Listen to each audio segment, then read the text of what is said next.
அஸ்ஸலாமு அலைக்கும் வரஹ்மத்துல்லாஹி வபரகாத்துஹு. நான் வந்து 11வது கேள்வி வரைக்கும் பார்த்திரோம். 11வது கேள்வியை பார்க்கணும் இன்னைக்கு. அதுலேயும் தொடர்ச்சியாக பார்ப்போம் இன்னைக்கு. ஓகே.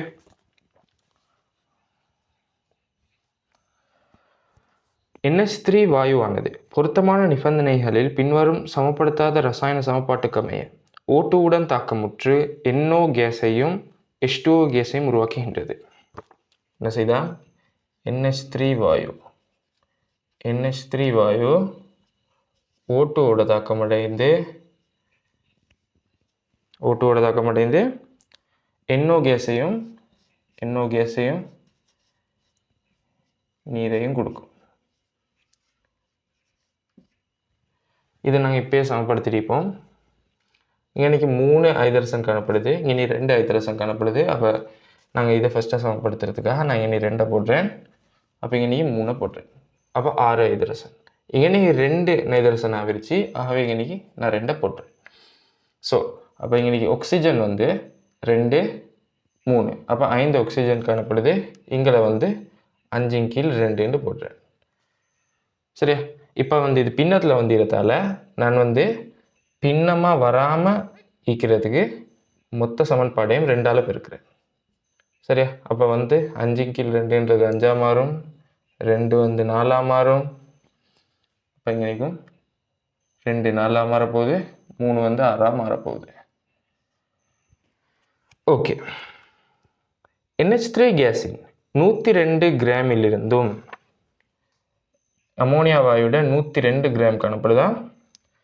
O2 கேஸின் 192 கிராமிலிருந்து 192 கிராம் O2 காணப்பட போகுது. கொள்கை அளவில் பெறப்படத்தக்க கிராமினாலான NO கேஸின் உயர்ந்த பட்ச திணிவு யாதுன்னு கேட்குறாங்க. சரியா? ஓகே. இப்போ வந்து இதில் மூல்களை வந்து நான் கண்டுட்டிப்போம். திணிவை தானே தந்திராங்க. அப்போ மூல் சமம் திணிவின் கீழ் மூலக்கூற்று திணிவு 102 கீழ் அமோனியாட மூலக்கூற்று திணிவுன்னா 14/3, அப்போ 17 என்று வரும். அப்போ இதை வந்து நான் பிரித்தேன்னா என்ன வரும்? 6 மோல் வரப்போகுது. அதே மாதிரி இங்கே 192 கீழ் O2 32, ஆகவே 32 தர 6, 32 தர 6 192 வரும். அப்போ அதுவும் 6 மோல் வரும். ஓகே. இப்போ பாருங்க, 6 மோல் அமோனியா முற்றாக தாக்கமடைய O2 எவ்வளோ தேவைன்னு பார்க்கணும். சரியா? இப்போ 4க்கு 5 மோல். சரியா? 6 வந்து 6 மோல் முற்றாக தாக்கமடைய 6 மோல் முற்றாக தாக்கமடைகிறேன்டா O2வில் எவ்வளோ வரும்னு பார்க்குறதுக்கு 6 வந்து 4ஆல் பிரித்து 5ஆல் பெருக்கணும். அதாவது 4ஆல் பிரித்தாண்டா 1.5 வரும். 1.5 5ஆல் பெருக்கினாண்டா 7.5 வரப்போகுது. 7.5 வரும். சரியா? ஆனால் இங்கே உள்ளது வந்து 6 மோல். அப்போ எங்களுக்கு வந்து ஃபுல்லாக அமோனியா வந்து முழுசாக தாக்கமடைகிறதுக்கான O2 வந்து இல்லை இங்கே. ஆகவே முழுசாக தாக்கமடையாது. அதே நாங்கள் இப்போ O2க்கு வருவோம். சரியா? இப்போ வந்து நாங்கள் இங்கே பார்த்தாச்சு. அப்போ அமோனியா வந்து முற்றாக தாக்கமடையாதுன்னு தெரியும். ஓகே. O2வை பார்த்தோம்டா O2வில் வந்து அப்போ 6 வந்து 5ஆல் பிரிச்சாண்டா எத்தனை வரும்? 1.2 வரப்போகுது. 1.2 4ஆல் பெருக்கினாண்டா 4.8 வரும். 4.8 வரப்போகுது. ஆகவே 6 மோல் O2 தாக்கமடைய அமோனியாவில் எவ்வளோ தேவைப்படும்? 4.8 மோல் தேவைப்படும். சரியா? 4.8 மோல். அப்போ அமோனியாவுக்கும் NOக்கும் இடையிலான மூல் விகிதம் வந்து 4க்கு 4ன்றதால 4.8 மோல் அமோனியா தாக்கமடைய NOவில் எவ்வளோ உருவாகும்? 4.8 மோல் உருவாகும். இப்போ கேட்குறது வந்து உயர்ந்தபட்ச NO கேஸ்ட திணிவு தானே. அப்போ எங்களுக்கு மூலை நாங்கள் கண்டுட்டோம். உயர்ந்தபட்சமாக இவ்வளோ கிடைச்ச போகுது. அப்போ அமோனியாவில் வந்து எவ்வளோ மீயும்? 1.2 மோல் எஞ்ச போகுது. சரியா? 1.2 மோல் எஞ்ச போகுது. O2 வாயு முழுசாக தாக்கமடையும். NO வாயுவில் வந்து 4.8 மோல் உருவாகும். NO வாயுட திணிவை பார்ப்போம். இப்போ NO வாயுட திணிவை பார்த்தோம்டா அப்போ என்ன வரும்? 4.8 தர மூலக்கூற்று திணிவு அமோனியாட NO வாயுட வந்து என்ன வரும்? 14 தர 16, அதாவது 30 வரப்போகுது. அப்போ 48 தர 3 144 வரும். 144 கிராம் வரும். அதாவது இதுக்கு செகண்ட் ஆன்சர் வருதுன்னா செகண்ட் ஆன்சர் வரும்.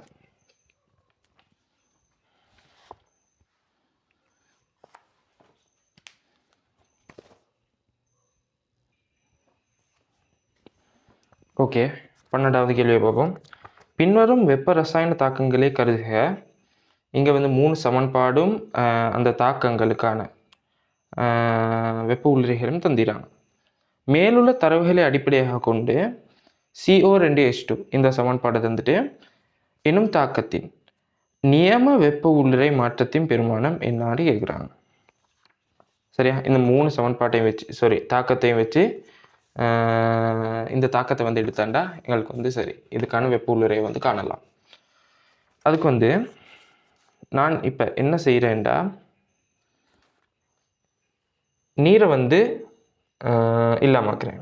அதுக்கு என்ன செய்கிறேன்டா, ஃபஸ்ட்டாக 3வது சமன்பாடிக்கு தானே அதை வந்து நான் 2ஆல் பெருக்கிறேன். 3வது சமன்பாடை 2ஆல் பெருக்கிறேன். பெருக்கின என்ன வரும்? 2H2 வாயு சக அரை O2ன்னு போட்டிக்கு அரை O2, அதாவது அரை தர O2. அப்போ அன்னைக்கு வந்து ஒரு ஆக்சிஜன் மூலக்கூறு காணப்பட்டிக்கு. அப்போ நான் 2ஆல் பெருக்கி O2ன்னு போடலாம். நான் வந்து 2 ஓண்டு நான் போடுறேன் ஒரு தேவைக்கு. அதுக்கு பிறகு இங்கே வந்து வரும்னா 2H2O வரப்போகுது. சரியா? இதுக்கான டெல்டா H வந்து என்ன வரும்? இதை வந்து நான் 2ஆல் பெருக்கி போடுறேன். 286 மைனஸ் 286 தர 2 மைனஸ் 286 தர 2 என்ன வரும்? மைனஸ் 572 கிலோ ஜூல் பர் மூல் வரப்போகுது. சரியா? ஓகே, இதை சமன்பாடாக நான் 4வது சமன்பாடாக எடுக்கிறேன். இப்போ என்ன செய்கிறேன்டா, இந்த சமன்பாடை வந்து 2வது சமன்பாட்டால் கழிக்கிறேன். சரியா? 2வது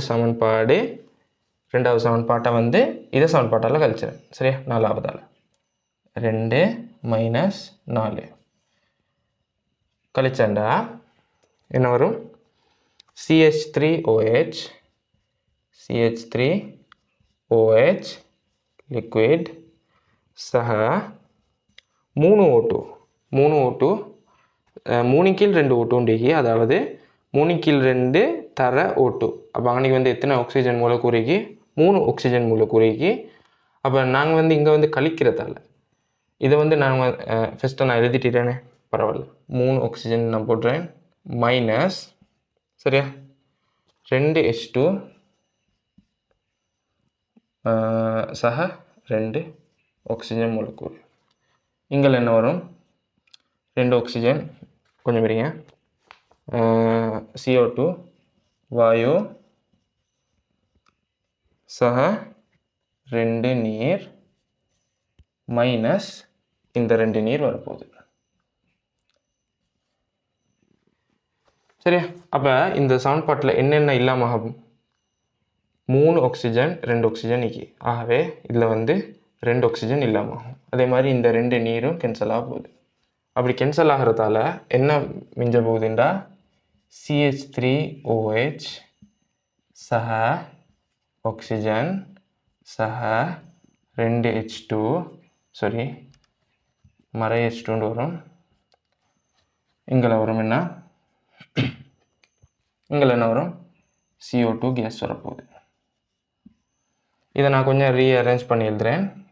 CH3OH சக O அங்கே என்ன வரும்? CO கேஸ் சக 2H2 கேஸ் வரப்போகுது. சரியா? ஓகே, இப்போ நான் வந்து என்ன செஞ்சேன்? 4வது சமன்பாட்டை வந்து கழித்தேன் 2வது சமன்பாட்டிலேருந்து. அப்போ 2வது சமன்பாட்டோட டெல்டா H என்ன வந்துச்சு? மைனஸ் 715 மைனஸ் என்ன சமன்பாட்டை கழித்தேன்? 4வது. சரியா? 4வது கழித்தேன். மைனஸ் 572 கிலோ ஜூல் பர் மூல கழிச்சேன்.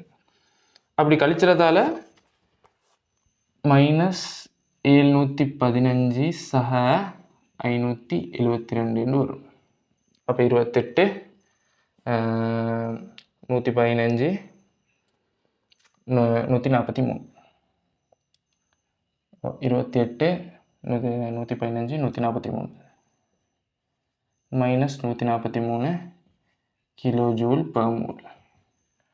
எந்த சமன்பாட்டுக்கு? இந்த சமன்பாட்டுக்கு. இந்த சமன்பாடை நான் 5வது சமன்பாடுன்னு எடுக்கிறேன். சரியா? ஓகே. இப்போ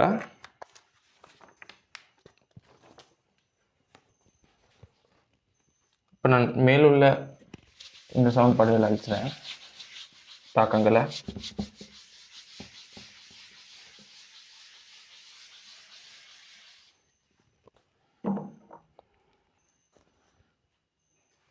இப்போ பாருங்க, இந்த சமன்பாட்டில் O காணப்படுது, CO 2H2 காணப்படுது. COக்கு 2H2க்கு H2க்கு இந்த ஆக்சிஜன் இல்லை மக்கணும். நான் அதுக்கு என்ன செய்கிறேன்டா, இதை சமன்பாடு இங்கேனிக்கே வச்சு நான் 2ஆல் பெருக்கிறேன். 2CH3OH சக O2 அங்கே என்ன வரும், 2CO சக 4H2 வரப்போகுது. நான் இந்த சமன்பாடை 5ஆக எடுக்கிறேன். சரியா? இந்த சமன்பாடை 5ஆக எடுக்கிறேன். இதுக்கு வந்து மைனஸ் 286 கிலோ ஜூல் மூல் மைனஸ் 2 வரப்போகுது. சரியா? இந்த தாக்கத்துக்கான வெப்ப உருமுறை. இப்போ பார்ப்போம். இப்போ 2CH3OHக்கு இப்போ இந்த ஆக்சிஜன் வந்து இல்லாமக்கிறதுக்கு நாங்கள் என்ன செய்யணும்டா, இந்த 5வது சமன்பாட்டை வந்து 1வது சமன்பாட்டால் கழிச்சணும். அப்போ கழிப்போம். 5 மைனஸ் 1 கழிச்சோன்னா என்ன வரும், 2CH3OH சக O2 மைனஸ் என்ன வரும், 2CO சக O2 அங்கே 2CO சக 4H2 2CO சக 4H2 மைனஸ் என்ன வரும், 2CO2 வரும். 2CO2 வரப்போகுது. இப்படி கழிச்சதால என்னென்ன இல்லாமகும், இந்த O2 மூட்டும் கேன்சல் ஆகும். ஆகவே 2CH3OH மைனஸ் 2CO என்ன வரும், இன்னைக்கு 2CO சக 2CO.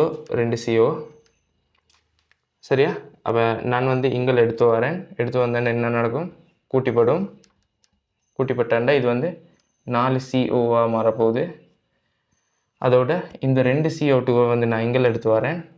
சக 2CO2 வரும். அப்போ அதுக்கப்புறம் 4H2 வரப்போகுது. சாரி, நான் இன்றைக்கி வந்து ஒரு மிஸ்டேக் கொண்டு விட்டேன். CO2 கேஸ், அதுக்கு பிறகுலேருந்து இங்கே வந்தது CO2 தான் வந்து இருக்கணும். ஆகவே இனி CO2 தான் வருது. அப்போ கழிச்சக்குள்ள இன்னைக்கு வந்து சரி ஓகே. அப்போ இன்னைக்கு வந்து கழிச்ச போடக்குள்ள இன்னைக்கு 2CO2 தான் கழிச்சுப்படும். சரியா? அப்படி கழிச்சுப்பட்டாண்டா இது ரெண்டும் வெட்டிப்பட போகுது. சரியா? அப்போ அப்படி வெட்டிப்படுறதால இன்னைக்கு CO2 வராது. சரியா? சமன்பாட்டில் வந்து எப்படி வரப்போகுது, 2CH3OH 4CO சக 4H2 வரும். இப்போ நான் இதுக்கான வெப்ப உள்ளுரையை வந்து நாங்கள் பார்த்துட்டிப்போம். சரியா? மைனஸ் 286 கழிக்கக்குள்ள மைனஸ் 286 மைனஸ் எதை கழிச்சிடும், மைனஸ் 566.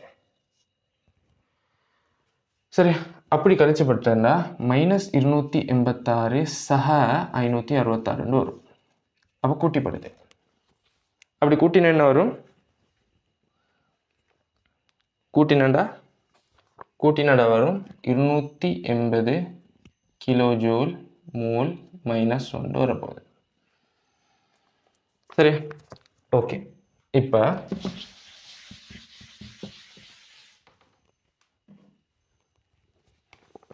இப்போ இந்த சமன்பாடு எடுக்கிறதுக்கு நான் என்ன செய்கிறேன்டா, இந்த சமன்பாடு அப்படியே தலைக்கீழ பரட்டுறேன். அப்படி பரட்டினேன்டா 4CO சக 4H2 அம்புக்குறி 2CH3OH வரும். ஆகவே இது வந்து -280 கிலோ ஜூல் பர் மூலாக மாறும். அதுக்கப்புறம் நான் இதை 2ஆல் பிரிச்சுறேன். 2ஆல் பிரித்தேன்டா 2 CO சக 2 H2 CH3 OH வரப்போகுது. இதுதான் ஃபைனல் ஆன்சர். அப்போ நான் 2ஆல் பிரித்த சுட்டியும் -140 கிலோ ஜூல் பர் மூல்னு வரும். ஆகவே இதுக்கு வந்து ஆன்சர் வந்து செகண்ட் ஆன்சர் வரும். அதில் முதலாவது கூற்று, பின்வரும் கூற்றுக்களில் தவறானது எது? தவறானது கேட்குறாங்க. N3 - N2O XeF2 என்பவை நேர்கோட்டு வடிவமுடையவை. இதை பார்ப்போம். N3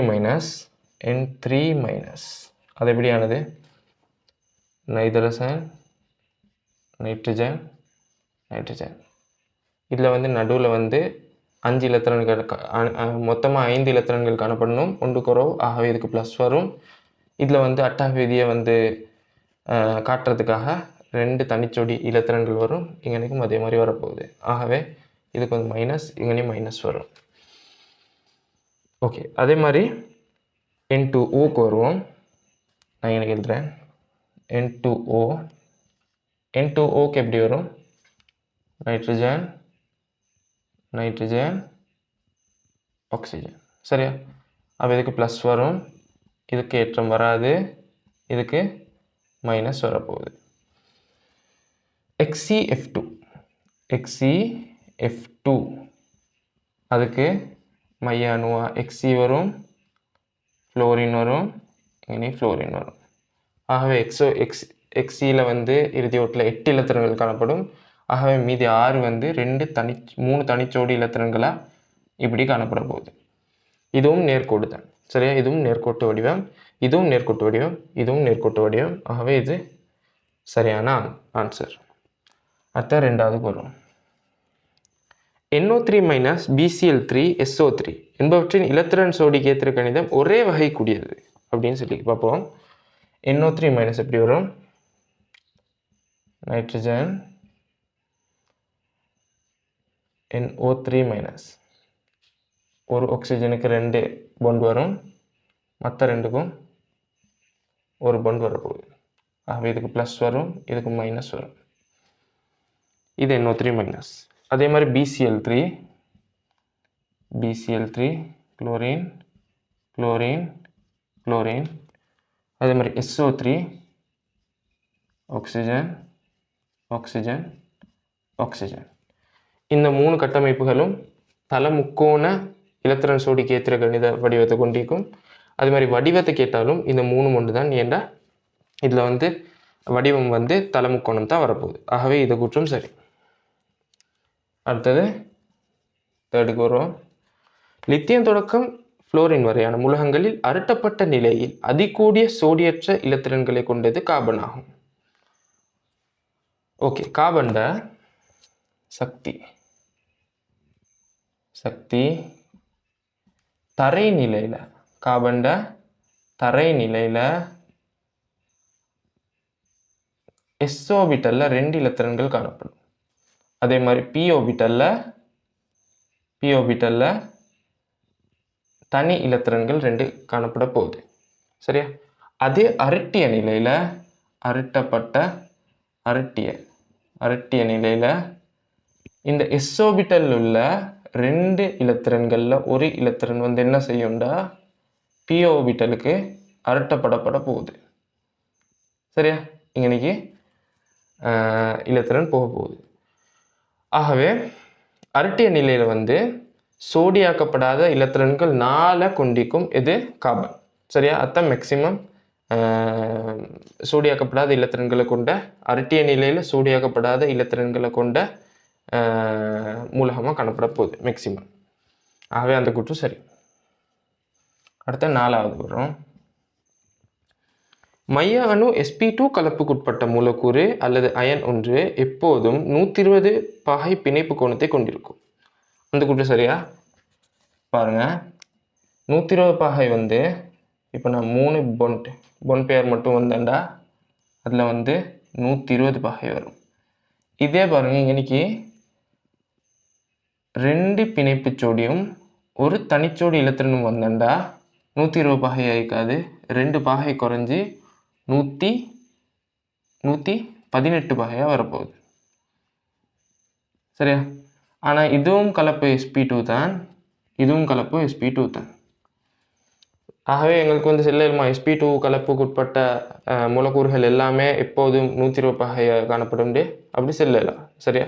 ஆகவே அந்த கூற்று பிள்ளைன்னு எடுப்போம். 5th ஆன்சர் வரும். S2F2 என்பது இருமுனைவு திறன் உள்ள ஒரு மூலக்கூறாகும். நான் இது இங்கே எழுதுறேன். S2F2 கட்டமைப்பு S2F2க்கு ஃப்ளோரின் ஃப்ளோரின். அப்போ இறுதி வீட்டில் 6 இலத்திரன் காணப்படும். ஆகவே இப்படி வரும். ஸோ இந்த சல்ஃபர் மூலக்கூறை மட்டும் பாருங்க எப்படி வருது, இப்படி வடிவத்தில் வருது. அப்படி தானே? இது வந்து இருமுனைவுத்திறன் கொண்ட மூலக்கூறா இல்லையான்னு பார்க்குறதுக்கு இருமுனைவுத்திறன் உள்ள மூலக்கூறு, இல்லாத மூலக்கூறுன்னு வைங்களேன். ஒரு மூலக்கூறு இருமுனைவுத்திறன் இல்லை அப்படின்னு எடுக்கணும்டா அதில் வடிவம் வந்து எப்படி இருக்கணும்டா சமச்சீரானதாக காணப்படும். ஒன்று நேர்கோடாக இருக்கலாம், இல்லாட்டி தலை முக்கோணமாக இருக்கலாம், இல்லாட்டி நான்முகியாக இருக்கலாம், இல்லாட்டி முக்கோணம் இருக்கும்புகமாக இருக்கலாம். அப்படி என்ன வைக்கணும்? சமச்சீரான என்ன வடிவமாக காணப்படும். இது சமச்சீரான வடிவமாக இல்லை, இது வந்து முக்கோண கும்பகம், இது வந்து சமச்சீரான வடிவம் இல்லை. அடுத்தது என்ன கண்டிஷன்டா, சமச்சீரான வடிவமாக ஈந்து மட்டும் போதா, சமச்சீரான வடிவத்தில் வர முனைவு அணுக்கள் எல்லாமே ஒத்த முனைவு அணுக்களாக காணப்படும். அப்போ தான் என்ன முனைவு இல்லாத மூலக்கூறு அப்படின்னு சொல்லும். ஆகவே எங்களுக்கு வந்து இதை வந்து முனைவு இல்லாத மூலக்கூறுன்னு சொல்லுமா? ஏலா. இதில் வடிவம் வந்து சமச்சீர் இல்லை, அதை சுற்றி உள்ள எல்லா மூலக்கூறு முனைவு அணுக்கள் வந்து ஒத்தது இல்லை. ஆகவே இது வந்து முனைவு உள்ள மூலக்கூறு, முனைவற்ற மூலக்கூறுன்னு சொல்லலாம். அப்போ முனைவுத்திறன் உள்ள மூலக்கூறு இது சரி, இருமுனைவுத்திறன் உள்ள மூலக்கூறுன்றது சரி. இது வந்து நாங்கள் வந்து பார்த்தோம்னா 2க்கு மேற்பட்ட அணுக்களுக்கு 2 அணுக்கள் கொண்ட மூலக்கூறுக்கு வந்து இருமுனைவுத்திறன் ஈக்கப்படாண்டா ரெண்டும் ஒரே ஒத்த மூலக்கூறாக காணப்படும். அதாவது O2 இல்லாட்டி F2 இல்லாட்டி Cl2 Br2 இதெல்லாம் என்ன இருமுனைவுத்திறன் அற்ற மூலக்கூறு. ஓகே, அப்போ இதுக்கு வந்து 4th ஆன்சர். ஓகே, 14வது கேள்வி. இந்த அயன்களையும் மூலகங்களையும் தந்துட்டு ஆகிய அணுக்களின் அல்லது அயன்களின் ஆரைகள் அதிகரிக்கும் வரிசையை கேட்குறாங்க. சரியா? பொதுவாக ஆரை வந்து கற்றையனை விட நடுநிலைக்கு அதிகமாக காணப்படும், நடுநிலையை விட அந்நியனுக்கு அதிகமாக காணப்பட போகுது. சரியா? பொதுவாக கற்றையனை விட நடுநிலை கூட, நடுநிலையை விட அந்நியனுக்கு கூட. அப்படி பார்த்தண்டா கால்சியம் 2+, அதுக்கப்புறம் Na+, அதை விட கூட எதுக்கு பொட்டாசியம், அதை விட S2 Cl-, அதை விட S2-, அப்படி வந்திக்கணும். ஆனால் இந்த சக்தி அதுக்கு அதை மட்டும் பார்த்து சரி வரா. அதுக்கு சக்தி மட்டங்களை பார்க்கணும். சக்தி மட்டங்களை பார்த்தேன்டா பொட்டாசியம் கால்சியம் வந்து வேறு சக்தி மட்டம், சோடியம் குளோரின் சல்ஃபர் வந்து வேறு சக்தி மட்டத்தில் காணப்பட போகுது. ஆனால் கால்சியத்தில் வந்து 2+ காணப்படுது. சரியா? 2+ ஆக குறைவாக ஆரை காணப்படும், மைனஸில் கூட ஆரை வந்து கூடும். சக்தி மட்டம் வந்து கூடினத்துக்கு வந்து கட்டாயம் ஆரையும் கூடிய காணப்படும். ஆகவே சக்தி மட்டம் கூடினா ஆரை கூடும். அதை தான் ஃபஸ்ட்டாக பார்க்கணும். சக்தி மட்டம் கூடுதலாக காணப்பட்டாலும் அதுக்கு வந்து அயன் காணப்பட்டா, இப்போ வந்து கால்சியம் 2+ இல்லாமல் கால்சியம் காணப்பட்டிருந்தா கட்டாயம் என்ன நாங்கள் போட்டிப்போம், பொட்டாசியத்துக்கு அடுத்ததாக நான் வந்து கால்சியத்தை தான் போட்டிப்பேன். சரியா? ஆனால் இதுக்கு வந்து ஏற்றம் வந்து, ஆகவே நாங்கள் வந்து இதுக்கு வந்து 2+ வரதால் அதோட ஆரை வந்து நல்லா குறைவாக காணப்படும். சரியா? ஜென்ரலாக இப்படி பார்க்கலும், இதை வந்து நாங்கள் குயிக்காக பார்க்கலும். அது இல்லாமல் பார்க்குறேன்டா ஃபஸ்ட்டாக வந்து நாங்கள் ஆரை பார்க்குறதுக்கு சக்தி மட்டம் பார்ப்போம். சக்தி மட்டம் கூடினண்டா ஆரை கூடும். அது இல்லாமல் கருக்கவர்ச்சி பார்ப்போம். கருக்கவர்ச்சின்றது புரோட்டான்களோட எண்ணிக்கை. கருக்கவர்ச்சி இடமிருந்து வலம் வந்து கூடும் ஆவர்த்தனம் வழியே. அப்படி கூட கூட ஆரை வந்து குறையுது. கருக்கவர்ச்சி கூட கூட ஆரை வந்து குறையும். அதே மாதிரி சார்பு கருவேற்றம் பார்ப்போம். சார்பு கருவேற்றம் அதாவது பிஓவி விகிதம் பார்ப்போம். அது வந்து கூட கூட ஆரை குறையும். அடுத்தது திரையீட்டு விளைவு பார்ப்போம். சரியா? திரையீட்டு விளைவு பார்ப்போம். ஓகே, அப்போ ஜென்ரலாக இப்படி தான் பார்ப்போம். குயிக்காக பார்த்துட்டு விடையே எடுக்கலாம். ஆகவே இதுக்கு வந்து தேர்ட் ஆன்சர். 15வது கேள்வி, பின்வருவனவற்றில் ஒரு தாக்கத்தின் இயக்கவியல் பற்றிய தவறான கூற்று எது? முதலாவது கூற்று, தாக்கிகளின் செறிவை அதிகரிக்கும் போது மோதியை எண்ணிக்கை அதிகரித்து அலகு நேரத்துக்கான பயன்படும் மோதல்களும் அதிகரிக்கும். அந்த கூற்று சரியா? அப்படின்டா செறிவு அதிகரிக்கக்குள்ள தாக்க வீதம் அதிகரிக்கும். தாக்க வீதம் எப்படி அதிகரிக்கும்டா, மோதலடைகிற அலகு நேரத்தில் பயன்படும் மோதல்கள் எண்ணிக்கை அதிகரிக்கும். பயன்படும் மோதல்கள் என்னண்டா, மோதிர இப்போ 2 தாக்கி ஏ சக பின்னு வைங்கிற, ஏயும் பியும் தாக்கமடைகிறண்டா, ஏயும் பியும் தாக்கமடைகிற மோதலடைகிற எல்லா நேரமும் விளைவை உருவாக்காது. அதுக்கு வந்து விளைவை உருவாக்குறது கட்டாயம் பயன்படும் மோதல், அதாவது சரியான இடத்துல போய்த்து மோதல் அடையும். சரியா? சரியான இடத்துல போய்த்து மோதல் அடைஞ்சாதான் விளைவை உருவாக்கும். அதுக்கு தான் சொல்கிற பயன்படும் மோதல் அடை. அப்போ நாங்கள் செறிவை கூட்டுறதால, தாக்கிகள செறிவை அதிகரிச்சதால என்ன நடக்கும்டா, அப்படி ஒரு கணத்தில் ஒரு செகண்டில் இல்லாட்டி ஒரு குறிப்பிட்ட நேரத்தில் வந்து பயன்படு மோதல்கள் எண்ணிக்கை அதிகரித்த போகுது. சரியா? அதால் தாக்க வீதம் அதிகரிச்சோம். அப்போ இங்கே வந்து அலகு நேரத்துக்கான பயன்படும் மோதல்கள் எண்ணிக்கை அதிகரிக்கும் அப்படின்னு சொல்லி, ஆகவே அந்த கூற்று சரின்னு எடுப்போம். அடுத்தது 2வது, பலபடி தாக்கம் ஒன்றின் தாக்க வரிசை பரிசோதனை வாயிலாக மட்டுமே துணியப்பட முடியும். அந்த கூற்று டிரெக்டாக சரின்னு எடுப்போம். தாக்க வரிசை எப்போதுமே பரிசோதனை வாயிலாக மட்டும்தான் துணியலும்.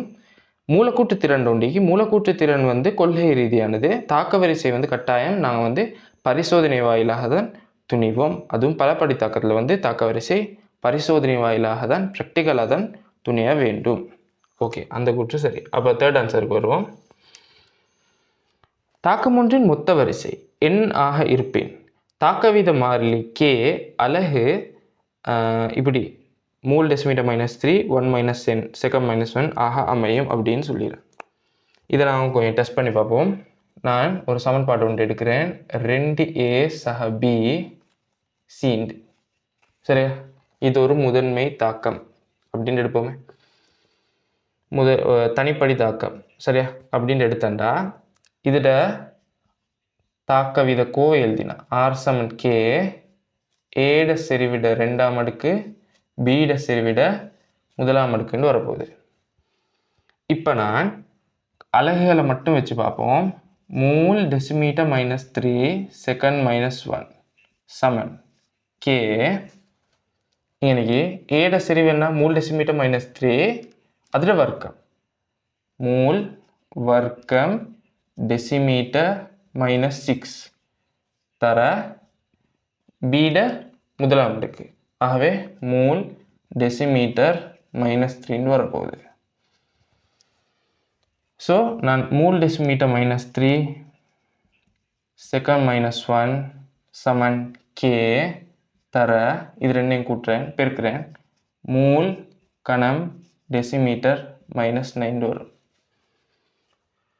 சரியா? ஆகவே K அலகு எடுப்போம். மூல் டெசிமீட்டர் -3 மூல் கணம் டெசிமீட்டர் -3 வெட்டிப்படும். மூல் வர்க்கம் டெசிமீட்டர் -6ஆம் அடுக்கு வரப்போகுது. அது இங்கே எடுத்து வந்தா மூல் -2 டெசிமீட்டர் 6ஆம் அடுக்கு செகண்ட் -1 வரும். இது எனக்கு எப்படி எழுதலும்டா, எப்படி எழுதலும்? மூல் டெசிமீட்டர் -3 உண்டு மைனஸ் எப்படி எழுதணும்? உண்டு -3 எழுதணும். உண்டை 3ஆல் கழிச்சா எத்தனை? -2. -2ஆல் இது எவ்வளோ பெருக்கினா மூல் -2 -2 -3ஆல் பெருக்கினா 6 வரும். தாக்கத்திட மொத்த வரிசை என்ன? தாக்கத்திட மொத்த வரிசை வந்து 3. அதை எப்படி பார்க்குறேன்? இது முதன்மை தாக்கம். ஆகவே தாக்கிகளில் பீசமான குணகங்களில் கூட்டுத்தொகை வந்து என்ன மொத்த வரிசையை தரும். ஆகவே மொத்த வரிசை என்ன 3 வரும். அப்போ இங்கே வந்து 1 -3 நான் 3 போட்டிறேன். அப்போ தாக்க வரிசைக்கு இது சமனாகுது. இங்கே வந்து சொல்லிடுறாங்க தாக்கம் ஒன்றின் மொத்த வரிசை எண்ணாக இருப்பேன். அப்போ கீழே இதே மாதிரி வருண்டு. ஆகவே இது வந்து எனக்கு எப்படி எழுதலும் இன்னைக்கு எண்டு நாங்கள் எடுத்திருந்தோம்டா இதுக்கு எண் மாதிரி வந்துருந்துச்சுண்டா இன்னைக்கு வந்து எண் வந்திக்கும். ஆகவே இந்த கூற்று சரி.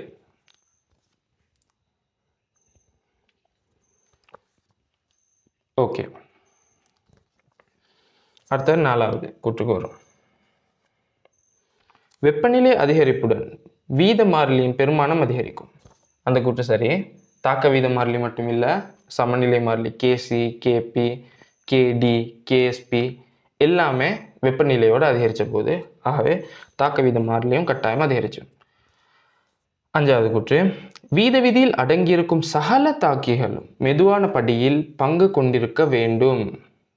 அது கூற்று பிழை. சரியா? ஏன்னு பார்ப்போம். 5வது கூற்று இப்போ R = K ஏட செறிவு 1 பீட செறிவு 0 அப்படின்னு வைங்களே. பீட செறிவு பீட வந்து வரிசை 0 வாரண்டா அர்த்தம் என்னண்டா பீன்ற தாக்கி வந்து தாக்கத்தை தீர்மானிக்கும் படியில் அடங்கல்ல, அதுதான் அர்த்தம். சரியா? பி வந்து தாக்கத்தில் இல்லைன்ற அர்த்தம் இல்லை. இது வந்து பலப்படி தாக்கத்தில் கட்டாயம் இது ஒரு பலப்படி தாக்கத்தில் உள்ள தாக்க வித குவையாய்க்கும். அதில் வந்து 0 வரிசை வந்தன்ற அர்த்தம் என்னண்டா இந்த பீன்ற தாக்கி வந்து பலப்படி தாக்கத்தில் தாக்கத்தை தீர்மானிக்கிற படியில், அதாவது மெதுவான படியில் அடங்கல்லன்ற அர்த்தம். சரியா? ஸோ இங்கே வந்து சொல்லிக்கன்னா வீத விதியில் அடங்கியிருக்கும் சகல தாக்கிகளும் மெதுவான படியில் பங்கு கொண்டிருக்க வேண்டும். அப்படியா? இந்த பி வந்து மெதுவான படியில் பங்கு கொண்டிருக்குமா? இல்லை, மெதுவான படியில் பங்கு கொண்டிருக்காது. ஆனால் வேறொரு படியில் பங்கு கொண்டிருக்கும். ஆனால் வீத விதியில் இடம்பெற்றிருக்கு. அப்படி தானே? மெதுவான படியில் பங்கு கொள்ளலை, ஆனால் வீத விதியில் இடம்பெற்றிருக்கு. ஆகவே எப்பயும் அந்த கூற்று உண்மண்டு எடுக்கலாம். ஆகவே 5th ஆன்சர். ஓகே, 16வது கேள்விக்கு வரும். சேதன சேர்வைகள் சிலவற்றுடன் லித்தியம் அலுமினியம் ஹைட்ரைட் மற்றும் NaBH4 என்பவற்றின் தாக்கங்கள் பற்றி பின்வரும் கூற்றுக்களில் தவறானது எது அப்படின்னு கேட்குறாங்க. 1வது கூற்று கார்பனைல் சேர்வைகளுடனான இவற்றின் தாக்கத்தில் H- கருநாடியாக தொழிற்படுகின்றது. கார்பனைல் சேர்வைகளில் நான் உதாரணத்துக்கு லித்தியம் அலுமினியம் ஹைட்ரைட் எடுக்கிறேன்.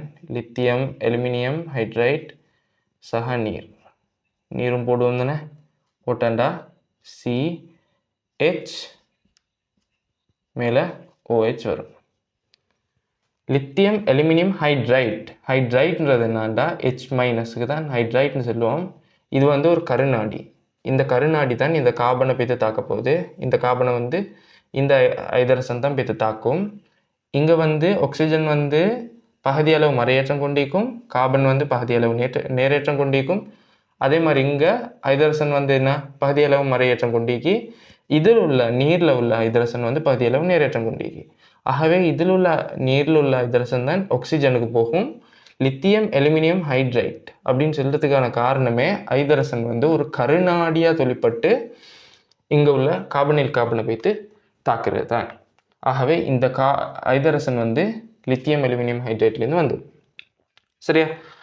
ஸோ அப்போ H- வந்து கருநாடியாக தொழிற்படும் அப்படின்னு சொல்கிற கூற்று சரி. அடுத்தது 3வது கூற்றை பார்த்துட்டு இப்போ கார்பனைல் சேர்வைகளுடனான இவற்றின் தாக்கம் கருநாட்ட கூட்டல் வகைக்குரியது. அந்த கூற்றும் சரி. இப்போ நான் சொன்ன மாதிரி தான் இது வந்து கருநாட்ட கூட்டல் வகைக்குரியது. கருநாடி வந்து இணைது கருநாட்ட கூட்டல் வகைக்குரியது. ஓகே, இப்போ செகண்ட் ஆன்சருக்கு வருவோம். NaBH4 ஆனது கார்பாக்சிலிக் அமிலம் அல்லது அமில பெரிதிகளுடன் தாக்கமடைய மாட்டாது. NaBH4 வந்து ஆல்டிஹைட் கீட்டோன் சயனைட். இந்த சேர்வைகளை மட்டும்தான் தாழ்த்தக்கூடியது. சரியா? எல்டிஹைடை வந்து தாழ்த்தினாண்டா CH2OH வரும். அதே மாதிரி கீட்டோனை தாழ்த்தினாண்டா வலி ஆல்கோஹால் வரப்போகுது. அதே மாதிரி சயனைட்டை தாழ்த்தினாண்டா CH2NH2 வரும். இதை தவிர NaBH4 வந்து தாழ்த்தாது. கட்டாயம் இதுக்கு வந்து என்ன போடணும்? மெத்தனாலும் போடணும். மெத்தனால் கட்டாயம் போடணும். அதே மாதிரி லித்தியம் அலுமினியம் ஹைட்ரைட் அதுக்கு வந்து கட்டாயம் நீர் போடணும். ஓகே, அப்போ கார்பனில் சேர்வைகளுடனான இல்லை ரெண்டாவது கூற்றாலையா NaBH4 ஆனது கார்பாக்சிலிக் அமிலம் அல்லது அமில பெருதிகளுடன் தாக்கமடைய மாட்டாது. அந்த கூற்று சரி. கார்பாக்சிலிக் அமிலம், எசுத்தர், அதே மாதிரி அமில குளோரைடு அதெல்லாம் தாழ்த்துறது கட்டாயம் லித்தியம் அலுமினியம் ஹைட்ரைட் தான் போடணும். அந்த அளவுக்கு பவர் வந்து NaBH4க்கு இல்லை. அடுத்த நாலாவது கூற்று வரும். நாலாவது கூற்றில் வந்து லித்தியம் அலுமினியம் ஹைட்ரைட் அல்லது NaBH4 ஆகிய இரண்டும் நீர் அல்லது மெத்தனால் முன்னிலையில் பயன்படுத்த முடியாதவைன்னு சொல்லி இல்லை. கட்டாயம் வந்து நாங்கள் லித்தியம் அலுமினியம் ஹைட்ரைட் போடக்குள்ள நம்பரிங் பண்ணி ஃபஸ்ட்டுக்கு வந்து லித்தியம் அலுமினியம் ஹைட்ரைட், ரெண்டாவது நீர் கட்டாயம் போடணும். சரியா? நாங்கள் வந்து இங்கே பார்க்காட்டியும் எங்கள் எஸ்ஏல வந்து பார்க்கக்குள்ள லித்தியம் அலுமினியம் ஹைட்ரைட்னு போட்டுட்டு நீர் போடாட்டி அந்த ஸ்டெப் ஃபுல்லாக மார்க்ஸ் இல்லாமல் போய்ட்டுரும். கட்டாயம் நீரை போடணும். அதே மாதிரி NaBH4 போடுற இடத்துல மெத்தனால் போடணும். சரியா? ஆகவே அந்த கூற்றுப்பில் மெத்தனால் பயன்படுத்தணும், NaBH4க்கு நீர் பயன்படுத்தணும், லித்தியம் அலுமினியம் ஹைட்ரைட்டுக்கு. 5th ஆன்சருக்கு வரும். எசுத்தர் மூலக்கூறானது லித்தியம் அலுமினியம் ஹைட்ரைட்டுடன் பரிகரிக்கப்பட்டு பின்னர் நீர் சேர்க்கும் போது 2 ஆல்கஹால் மூலக்கூறுகளை உருவாக்கும் அப்படின்னு சொல்லி இந்த கூற்று சரி. அது எப்படின்னு பார்ப்போம் ஒரு உதாரணத்தோட. CH3COO C2H5 அப்படின்ற ஒரு எஸ்டர் கூட்டமைக்குன்னு வைங்களே, அதுக்கு லித்தியம் அலுமினியம் ஹைட்ரைட் நீரை போடுறேன். சரியா? இப்போ இது ஃபஸ்ட்டாக எப்படி பிரியும்டா, இங்கே HOH இப்படி வர மாதிரி நீர்ப்பகப்படுகிற மாதிரி பிரியும். சரியா? CH3COOH சக C2H5OH இப்படி பிரிய போகுது. சரியா? ஓகே, இப்படி ஆஃபம் வச்சுக்கோங்கன்னா இப்படின்ட்டு இல்லை, இது நான் சும்மா உதாரணத்துக்காக காட்டினேன். CH3COOH C2H5OH இப்படி வரும். அதுக்கு போகிறோம் மறுக்கணம் இது வந்து தாழ்த்தல் அடையும். லித்தியம் அலுமினியம் ஹைட்ரைட்டால் மறுக்கணம் தாழ்த்தல் அடைஞ்சு CH3CH2OH மாறப்போகுது. ஆகவே இன்னைக்கு வந்து 2 ஆல்கோஹால் உருவாகும். ஸோ அந்த கூற்றும் சரின்னு எடுப்போம். அப்போ இதுக்கு வந்து ஆன்சர் 4th ஆன்சர். ஓகே, 17வது கேள்வி. இந்த தாக்கத்தை தந்துட்டு மேலுள்ள தாக்கம் 340 கெல்வினில் நிகழ்கின்றதென கொள்க. இவ்வெப்பநிலையில் மேற்படி தாக்கத்தின் தாக்கவித மாறிலி 2.8 தர 10⁻³ செகண்ட் -1 என தரப்படி log N2O5 கேஸிற்கும் log R இட்குமான வரைவை சரியாக காட்டுவது எது என கேட்குறாங்க. பாவம் இங்கே வந்து இதுக்கான தாக்கவித கோவை எழுதினா R = K N2O5 கேஸ்ட 2ஆம் அடுக்குன்னு வரும். சரி, இப்போ இந்த கோவையை வந்து நான் லொக்குக்கு மாற்றுறேன். லொக் பெருமானத்துக்கு log R = log K சக log N2O5 கேஸ் ட 2ஆம் அடுக்கு. சரியா? இப்போ log R எதிர் log N2O5 தான் கேட்குறாங்க. அப்போ வந்து நான் இதை இன்னைக்கு எடுக்கிறேன். 2 வந்து முன்னுக்கு வரும். ஆகவே 2 log N2O5 கேஸ் சக log K வரப்போகுது. சரியா? log R. ஆகவே இது வந்து YIக்கும், இது வந்து படித்திறன், இது வந்து XIக்கும், இது வந்து சியாக காணப்பட போகுது. இங்கே வந்து கேக்கு வந்து பெருமானம் ஒன்று தந்திக்கிறாங்க. இப்போ வந்து கிராஃப்ட ஷேப் எப்படி வரும்? y சமன் mx சக c. ஆகவே இப்படி போகும்போது log r இது வந்து log into O5 வரும். சரியா? ஓகே, இங்கே வந்து படித்திறன் 2ன்னு தந்திக்கிறாங்க. இங்கே வரிசை வந்து கூட கூட என்ன நடக்கும்? இங்கே வந்து படித்திறன் வந்து கூடி கொண்டு போக போகுது. சரியா? 0 இங்கே வந்து இப்படி வந்திருக்கும். ஓகே, அதே மாதிரி கேட பெருமானம் கூட கூட இங்கே இந்த வெட்டுத்துண்டு வந்து கூடி கொண்டு போகும். சரியா? இன்றைக்கி வந்து ஒரு பெருமானம் மட்டும் தந்திக்கிறாங்க 2.8 தர 10/3 அந்த பெருமானமாக இன்றைக்கி வெட்டுத்துண்டிட பெருமானம் காணப்பட போகுது. ஸோ இன்றைக்கி வந்து அதே மாதிரி வந்திர ஒரே ஒரு ஆன்சர் தான் காணப்படுது, செகண்ட் ஆன்சர். ஓகே, 18வது கேள்வி வரும். டி கிராம் சென்டிமீட்டர் -3 அடர்த்தியும் மூலர் திணிவு எம்மையும் கொண்ட ஒரு மூல அமிலத்தின் தூய்மை 100% 18% ஆகும். இவ்வமிலத்தின் V1 சென்டிமீட்டர் கணம் கனவளவை முற்றாக நடுநிலையாக்குவதற்கு தரப்பட்ட NaOH கரைசல் ஒன்றின் V2 சென்டிமீட்டர் கணம் தேவைப்பட்டதெனின் NaOH கரைசலின் செறிவு பின்வருவனவற்றில் எது அப்படின்னு கேட்குறாங்க. சரி, பார்ப்போம். ஒரு மூல அமிலம் அப்படின்னு சொல்லிடுறாங்க. இப்போ ஒரு மூல அமிலம்ன்றதால நான் வந்து HCl வந்து உதாரணமாக எடுக்கிறேன். அது ஒரு மூல அமிலம் தானே.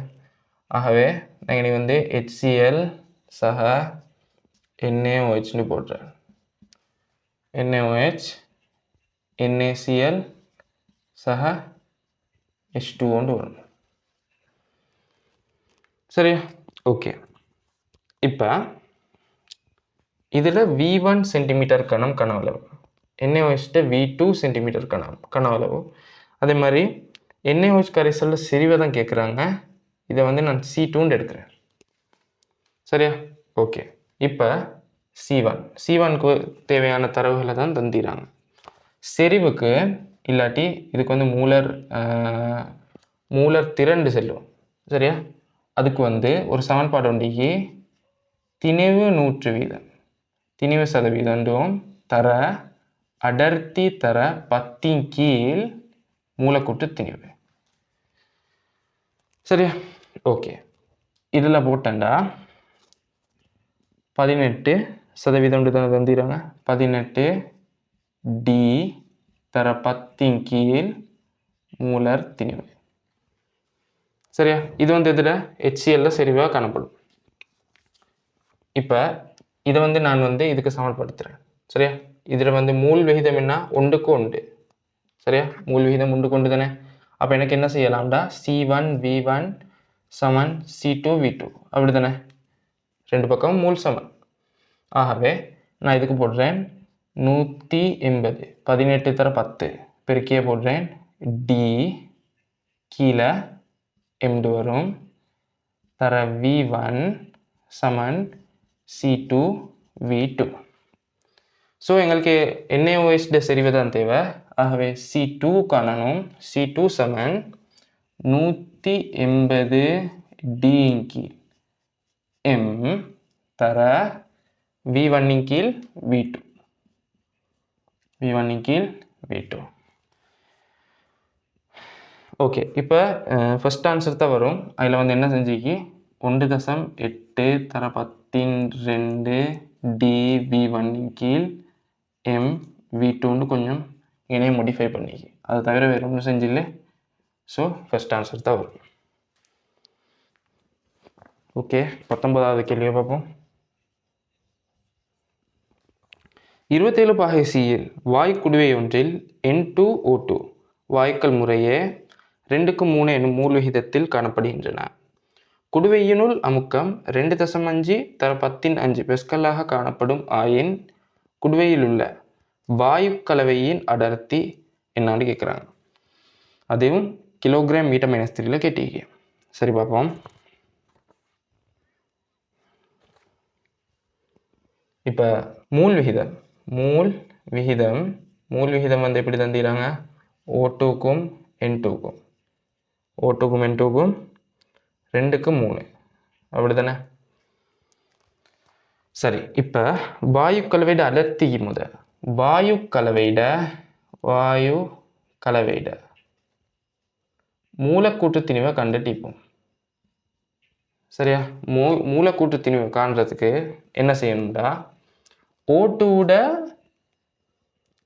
ஓட்டுட மூல் பின்னம், அதாவது 5/2 அதை ஓட்டுட மூலக்கூற்று திணிவால் பெருக்கணும், தர 16 சக. அதே மாதிரி N2 மூல் பின்னத்தை 5/3 வந்து N2 மூலக்கூற்று திணிவால் பெருக்கணும். அதாவது O2 போடணும், அதாவது 32 வரும். ஆகவே N2 வந்து 28 வரப்போகுது. சரியா? வாயு கலவையிட மூலக்கூற்று திணிவை காணணும். ஸோ இதை வந்து எப்படி போடலாம், 64/5. அப்போ 64/5 12.8 வரும். சக 24 84 168. அப்போ 16.8 வரப்போகுது. சரியா? ஓகே. அப்போ வாயு கலவையிட மொத்தமாக எவ்வளோ வரும், 29.62 வரும். இதை வந்து அன்னளவு எங்களுக்கு 30 எடுக்கலாம். சரியா? ஓகே. வாயு கலவையிட மூலக்கூற்று திணிவை கண்டாச்சு. இப்போ PV = nRTல PV = திணிவின் கீழ் மூலர் திணிவு RT. சரியா? ஆகவே திணிவின் கீழ் கனவளவு தான் அடர்த்தி. ஆகவே P = dRT/m போடுறேன். இப்போ அடர்த்தி தான் கேட்குறாங்க. அப்போ D = PM/RT வரும். ஓகே. இப்போ இங்கே வந்து அமுக்கம் தந்திடுறாங்க. 2.5 × 10⁵. 2.5 × 10⁵ பெஸ்கால். மூலக்கூற்று திணிவு தெரியும் எங்களுக்கு 30. R 8.314 வரும். எங்களுக்கு வந்து சுருக்க லேசிக்கு வந்து நான் 25/3 போடுறேன். தர 27πc. அப்போ 27πc அதை வந்து கெல்வினுக்கு மாற்றுறதுக்கு 273 பெருக்கணும். ஆகவே 300 கெல்வின் வரும். சரியா? ஓகே. இப்போ நான் இது 2 சுருக்கிறேன். 10 வரும். 10⁵ 10. அப்போ 14. 14 தர 2.5. அப்போ என்ன வரும், 25 தர 3 தர 13 வரப்போகுது. சரியா? கீழே வந்து 25 உண்டி. அப்போ அது 25 போட்டுறேன்.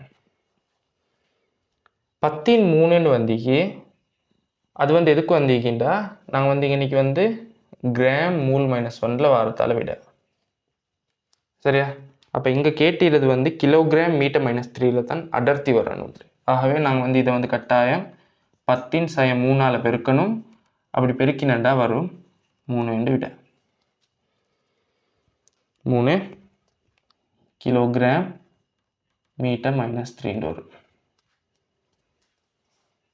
சரியா? அதோட இன்னைக்கு வந்து அமுக்கம் வந்து என்ன, பெஸ்கல்ல தான் வரும். அதை வந்து எப்படி எழுதலாம், அமுக்கம் விசையின் கீழ் பரப்புன்னு நீங்கள் ஃபிசிக்ஸில் படிச்சிருப்பீங்க. அதாவது Nm/m². ஸோ மீட்டரில் தான் எனக்கு ஏற்கனவே விடைக்கு. பொதுவாக PV = nRTயில் போடக்குள்ள வந்து மீட்டரில் தான் வரும். ஓகே. 20வது கேள்வி. van der Waals-ன் சமன்பாடு தந்துட்டேன். பற்றிய பின்வரும் கூற்றுக்களில் எக்கூற்று உண்மையானது. இதில் ஃபர்ஸ்ட் கூற்றை பார்க்குறதுக்கு நாங்கள் வந்து இந்த van der Waals-ன் சமன்பாடுண்டா இது வந்து மெய்வாயுக்கும் மட்டும் பாவிச்சுற சமன்பாடு இல்லை. சரியா? இது வந்து இலட்சிய வாயுக்கும் பயன்படுத்துகிற சமன்பாடு. இது வந்து என்ன, இதுக்கு வந்து செல்வோம் அமுக்க திருத்தண்டு செல்ல போகிறோம். அதே மாதிரி இதுக்கு செல்வோம் கனவளவு திருத்தண்டு செல்வோம். ஓகே, இப்போ அமுக்க திருத்தண்டும் கனவளவு திருத்தண்டும் ஏன் எடுப்போம்டா? இது வந்து மெய்வாயுக்கு பயன்படுத்தக்கூடத்தான் இந்த 2 பாட்டும் தேவைப்படும். ஏன் அப்படி எடுக்கிறேன்டா? அமுக்க திருத்தம் ஏன் எடுக்கிறேன்டா? இந்த மெய்வாயு மூலக்கூறுகளில் வந்து கணிசமான அளவு திணிவு காணப்படும். சரியா? பருமன் காணப்பட போகுது, திணிவு காணப்படும். ஆகவே இதுக்கு இடையில ஒரு கவர்ச்சி விசை காணப்படும். இப்படி கவர்ச்சி விசை காணப்படுறதால, இப்படி கவர்ச்சி விசை ஒன்றோடொன்று காணப்படுறதால இதில் வந்து அமுக்கம் வந்து குறையுது. அமுக்கம் என்ன? அது வந்து போய்த்து சுவரோட மோதி ஏற்படுத்துகிற விசை தானே, அது வந்து குறையும். இது ஒன்றோடொன்று கவர்றதால, அந்த கவர்ச்சி விசைறதால அந்த அமுக்கம் குறைய போகுது. ஆகவே இது வந்து இலட்சிய வாயுவை காணப்பட்டிருந்தா எவ்வளோக்கு அமுக்கம் ஈந்திக்குமோ அதுலேருந்து இப்போ எவ்வளோக்கு குறையுதோ அந்த அமுக்கத்தை வந்து நாங்கள் இங்கேனே கூட்டுவோம். அதுக்கு தான் நாங்கள் சொல்கிறேன்னா அமுக்க திருத்தம்ண்டு. அதே மாதிரி கனவளவு திருத்தம். கனவளவு திருத்தம்ண்டு என்னான்டா, இந்த மெய்வாயு மூலக்கூறுகள் வந்து கணிசமான அளவு பருமன் கொண்டதாக காணப்பட போகுது. சரியா? ஆரம்பத்தில் வந்து இலட்சிய வாயுவில் வந்து நாங்கள் வந்து கனவளவு எடுக்கக்குள்ள என்ன எடுப்போம்? பாத்திரத்தில் கனவளவு எடுப்போம். ஆனால் மெய்வாயுவில் வந்து எடுக்கக்குள்ள இந்த மெய்வாயு இப்போ மெய்வாயுவில் வந்து கனவளவு எடுக்கக்குள்ள இந்த மெய்வாயோட இந்த கனவளவை வந்து புறக்கணிக்கலாம். சரியா? புறக்கணிச்சுட்டு வாயோட பாத்திரத்தில் கனவளவை மட்டும் போடலாம். ஏண்டா இந்த மெய்வாய்க்கு வந்து மூலக்கூறுக்கு வந்து என்னைக்கு ஒரு திணிவு ஒண்டிக்கு, திணிவுக்கு ஏற்ற மாதிரி ஒரு பருமன் ஒண்டிக்கு. ஆகவே நாங்கள் போடக்குள்ள வந்து கனவளவை வந்து எப்படி போடுவோம்? இந்த மூலக்கூறுட வந்து என்ன கனவளவை வந்து கழிச்சுட்டு தான் மீதியை போடுவோம். அதுக்கு தான் நாங்கள் சொல்கிறேன்னா கனவளவு திருத்தம்ண்டு. ஓகே, இப்போ பார்ப்போம். உயர் அமுக்கத்திலும் தாழ் வெப்பநிலையிலும் மெய்வாயு ஒன்றுக்கு அமுக்க திருத்தம் அவசியமற்றது அப்படின்னு சொல்லி பார்ப்போம். இந்த சமன்பாட்டில் மெய்வாயு வந்து தாழ் அமுக்கத்திலையும் உயர் வெப்பநிலையிலையும் மெய்வாயு வந்து என்ன செய்யும்டா, இலட்சிய வாயுட நடத்தையை அணுகும். சரியா? தாளமுக்கத்திலையும் உயர் வெப்பநிலையிலும். தாளமுக்கம் எப்போ நடக்கும்? தாளமுக்கம் எப்போ நடக்கும்டா, கனவளவு கூடக்குள்ள. கனவளவு கூடக்குள்ள மூலக்கூறுகளுக்கு இடையில் உள்ள ஸ்பேஸ் கூட போகுது. கனவளவு அதிகரிச்சக்குள்ள மூலக்கூறுகளுக்கு இடையில் உள்ள ஸ்பேஸ் கூடும். அப்படி கூடுறதால கவர்ச்சி விசை வந்து என்ன செய்ய போகுது? குறைய போகுது. கவர்ச்சி விசை குறையிறதால இந்த அமுக்க திருத்தம் தேவைப்படுறதில்ல. ஆகவே அடுத்தது வெப்பநிலை. வெப்பநிலையை கூட்டக்குள்ள என்ன நடக்கும்? மூலக்கூறுகள் வந்து சுருக்க இயங்க தொடங்கும். அதில் வந்து இயக்க சக்தி கூட. இயக்க சக்தி கூடன்றதால சுருக்க இயங்க தொடங்கும். ஆகவே ஐட கவர்ச்சி விசை இல்லாமல் போகும். ஆகவே இது ரெண்டும் ஏயும் பியும் பூஜ்ஜியமாகும். அப்படி பூஜ்ஜியமாகறதால என்ன நடக்கும்? இந்த கோவை பூஜ்ஜியமாகும், இந்த கோவை பூஜ்ஜியமாகும். ஆகவே பிவி சமன் என்ஆர்டின்னு வரும். அதாவது இலட்சிய வாயுட நடத்தைக்கு போகும். கனவளவு அது எப்போ நடக்கும்? அமுக்கத்தை குறைச்சி வெப்பநிலையை கூட்டக்குள்ள. இங்கே என்ன சொல்லிக்கு? உயர் அமுக்கம். உயர் அமுக்கத்துலேயும் தாழ் வெப்பநிலையில் உண்டு. அப்படியா? இல்லை. ஆகவே 1வது ஆன்சர் பிழை. அமுக்க திருத்தம் அவசியமற்றது எப்போ? இலட்சிய வாயுக்கே. அப்போ அமுக்க திருத்தம் அவசியமற்றது இலட்சிய வாயுக்கு. இலட்சிய வாயுட நடத்தையை காட்டுறதுக்கு வந்து இப்படி அமுக்கம் குறையணும், வெப்பநிலை கூடணும். ஓகே, செகண்ட் கூற்று வரும். அமுக்கத்துக்கான திருத்த காரணியின் மாறிலி ஏயின் பெருமானம் மூலக்கூற்றிடை கவர்ச்சி விசையின் பருமனுடன் தொடர்புடையதாகும். அந்த கூற்று சரி. மூலக்கூற்று கவர்ச்சி விசையோட தொடர்புடையது தான் இந்த அமுக்க திருத்தத்துள்ள ஏ மாறிலி. சரியா? அத்தான் நாங்கள் வந்து கனவளவு கூட்டக்குள்ள என்ன நடக்குது? கிட்டத்தட்ட பூஜ்ஜியத்துக்கு அணுகுது. பூஜ்ஜியத்துக்கு வாரத்தால் தான் இந்த கோவை பூஜ்ஜியமாகுது. ஸோ அந்த கூற்று சரின்னு எடுப்போம். அடுத்தது 3வது. உயர் வெப்பநிலையில் இதனை இலட்சிய வாயு ஒன்றுக்கு பயன்படுத்த முடியாதுன்னு சொல்லிக்கு இல்லை, பயன்படுத்தலாம். சரியா? இலட்சிய வாயுக்கு இந்த சமன்பாட்டை பயன்படுத்த இயலும். இலட்சிய வாயுக்கும் சரி மெய்வாயுக்கும் சரி இந்த சமன்பாட்டை வந்து என்ன செய்யலாம்? பயன்படுத்த இயலும். அது உயர் வெப்பநிலையோ தாழ் வெப்பநிலையோ அது பிரச்சனை ஒன்று இல்லை. சரியா? ஓகே, அடுத்தது 4வது. கனவளவுக்கு பயன்படுத்தப்படும் திருத்தம் என்பி ஆனது வாயுவின் அளவுக்கேற்ப மாறுபடாது. கனவளவுக்கு பயன்படுத்தப்படும் திருத்தம் என்பி ஆனது வாயுவின் அளவுக்கேற்ப மாறுபடாதாம். அப்படியா?